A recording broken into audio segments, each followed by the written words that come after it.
Hello everyone and Happy New Year. Today we have just another Fatalis run.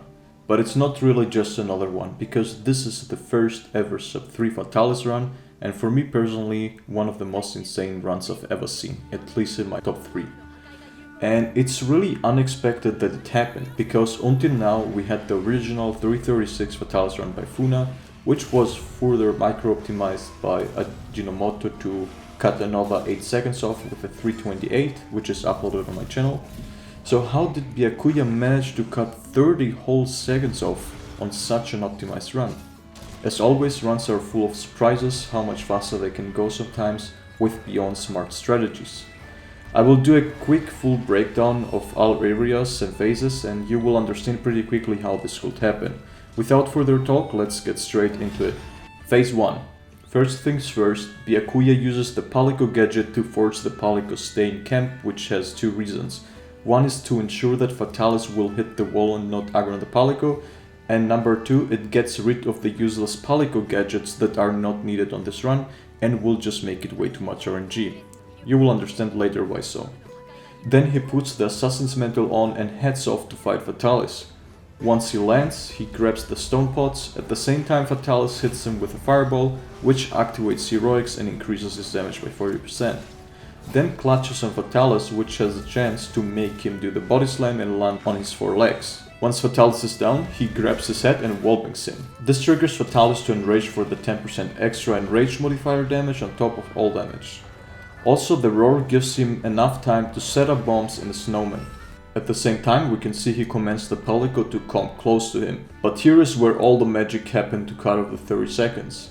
By cutting off a whole wire mistake setup, because you previously needed 4 of those to kill Fatty. The Molotov Palico is capable of also placing 2 bombs down. And for those who are already familiar with the wire mistake exploit, you already know what this means. He quickly smokes himself, takes a pill and goes out of the smoke to trigger another roar with the help of the Assassin's function to aggro monsters on sight. Once Fatalis roars, he back hops into the smoke and guards. This roar is being used to activate offensive guard, which boosts use damage by another 15%. Might pills are almost never worth it in runs, because they increase your damage by like 2, but in this case, with such high burst damage and hundreds of ticks, it stacks up pretty quickly and it gets huge. He starts up with a wire mistake combo with perfect positioning in order to not blow the bombs up with the shells, but pierce through them with a wire mistake, which causes the wire mistake to multiply and go out as many objects as are on the ground, so 6 times. And all that attaches to Fatty's head. For those who don't know how this exploit exactly works, I have a whole guide on the video, I'll link it in the description. The formula will be roughly 230 times 15 ticks times 6 objects. The exact one will be on the screen, I just didn't want to explain the whole thing. So we have a total of 23,272 damage together with the bombs, wallbang and melee hits. So Fatalis goes down to 42,728, which is about 2/3 of his health. This is enough to make him move off area 1. He uses the final encounter roar as an opening to tenderize a chest for phase 2 ballista.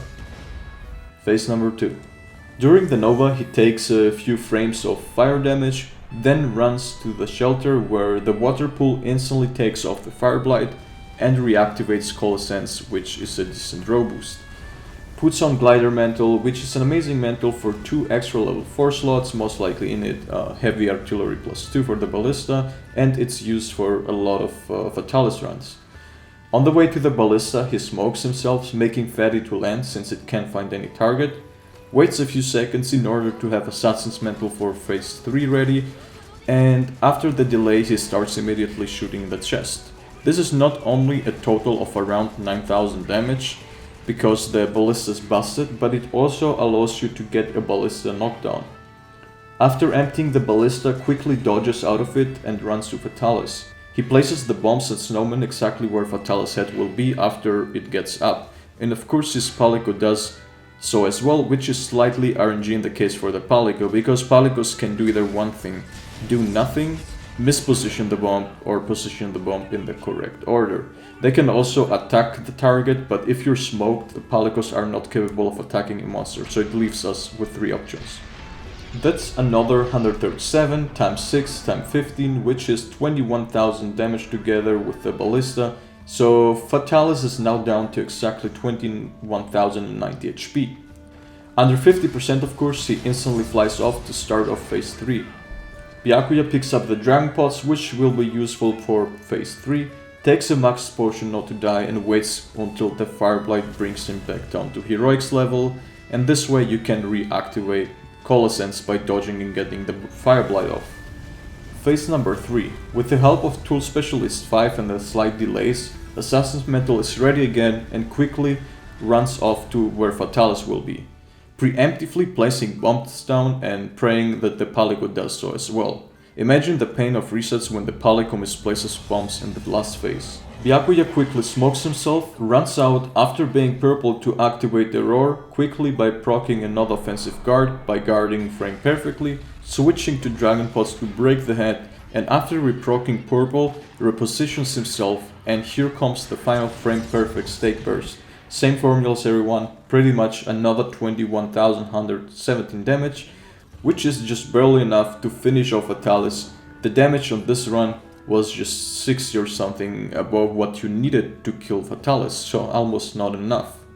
Probably a frequently asked question, how does Fatalis head not break with such damage in Area 2 and breaks with a single pot in Area 3?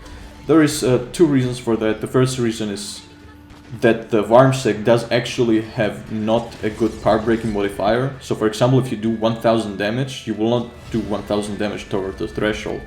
The reason why a single pot could break in Area 3 is because some monster parts are immune during boulders, KOs, ballistas or CCs. This means the head threshold was during the ballista knockdown already at 0. This is how people do those flexi clips of breaking Fatalis head with Shoryuken or a stone or whatever. It's all planned by finishing the head threshold during a CC, and then of course the threshold remains 1 or 0, and yeah, you basically just need one hit to break it. Thank you everyone for watching and for your time. If you enjoyed the run and the breakdown, be sure to leave a like and subscribing, it will be very much appreciated. Leave some feedback, make sure to check Byakuya's run out as well. And again, thank you for watching. Happy New Year everyone.